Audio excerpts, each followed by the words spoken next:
Disappointing, Gary, today. One each draw. I mean, the goal one up, and obviously control most of the second half to come away with a draw. I mean, you wouldn't have the ring today, would you say? Well, obviously, conditions are poor again. It's every week the last month. They play a big part. I thought we started off pretty poorly. In a way that not that we weren't competing, but we were untidy all over the pitch. They had a couple of wee chances. And then we settled down, got our goal, and then I thought deservedly ahead at half time, because we created a couple of good chances after we scored the goal. Could have made it 2-0.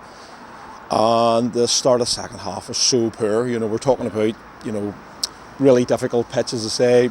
They're playing against a stiff breeze, put the balls in the corners, making a battle. We're not in a hurry to do anything. We'll create chances because we've got a lot of quality players. And the first, from the kick-off, we'll give the ball away. We'll give the ball away straight after it. We never recovered until they got the equaliser. I mean, the heads up. I mean, obviously the change of formation started creating more chances, and then unfortunately the incident happened with Matthew. Matthew also got straight red. I mean, from where you were, obviously we've seen it on the TV. From what was your review being out there? Obviously, because it looked like a 50-50. When I saw it at the time, the two of them went in fair and square, and certainly not Matthew's game to go over the top of the ball or anything else. He went in for the ball, as did their guy.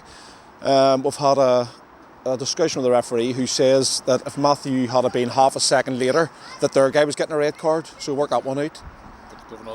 Yeah, well, I don't even know if he gave a free kick or what it was, but there was nothing. The guy's got a real bad injury, but that's part and parcel of football.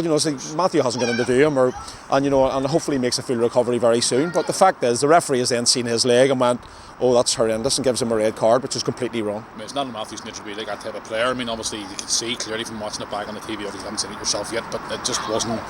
He didn't intend to go in. He just went for the ball. It was a 50-50. Yeah. We spoke to him in there. He said, look, if he hadn't got in, if he had went inside foot, he'd probably got his ankle broken, because that's how it was. I'm looking forward to seeing it back. Not because of the injury for the Dergview player. As I say, I hope he makes a speedy recovery. But you can't make a decision after seeing somebody's injured. There's been horrendous injuries in football, and most of them are when nobody's near you. You can't make that decision, just because, as I say again, hopefully he makes a recovery, which I'm sure he will. But you can't make a decision for seeing somebody, with an open wound. Yeah, it's frustrating as well today, because obviously with ours dropping points now against Portadown. Obviously our goal was to get the 6th, but now, we have to look forward to Ballymallard. Well, our goal was to be safe when we come in. Whether it's obviously not mathematically done and dusted yet. Top 6, it was always going to be a long shot. You know what I mean? We need teams around us to do us favours. We need teams above us to drop points. Today, no disrespect to Dergview, but Dergview are below us, and we should be winning games like that at home. Whether Dergview are below us or, no matter who we're playing, we should be winning games at home. We've always had a good record here, but we didn't do enough in the second half. I think the merit of win from the start the start was rubbish, and I thought we scored a decent goal. For some reason, it wasn't given. I'm not sure. There's a guy on the line. Spike's headed it in, but they're saying there has to be something between. The goal. They're saying that the goalkeeper was in front of Spike. He wasn't. He was behind Spike.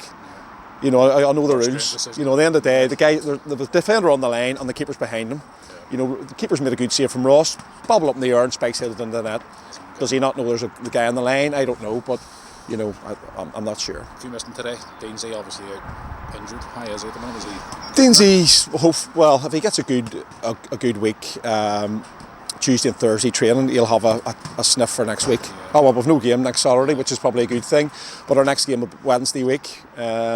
Hopefully, we'll have a full squad bar Spike to pick from. Scott McMillan will be back. Scott McMillan's out today as well. He'll be available for selection again. Scott will be available for selection. I thought today defensively we're strong, but I thought we were off it a wee bit first half. Had a talk to the boys. We build from the back with good players in there, really good players. I thought we'd give them too many chances, and right at the end, to be fair, they could have won it. With a header, he's headed past the post. Friday touch on that game for next Wednesday at Ballymallard, Seaview, different location, bigger pitch. Obviously, trying to go there and get a result. They had a bad result today. Yeah, well, the last I saw, Pace and I are beating them 4-3. Which is probably no good for us. Or not so good for us. It's fantastic win for PSNI if it has finished 4-3. But no, we're looking forward. You know, it's a good pitch. We've had a good record at Seavian Cups and semi-finals and whatever else. So we'll go there. You know, we'll not be far off full fitness or full strength at Bar Spike.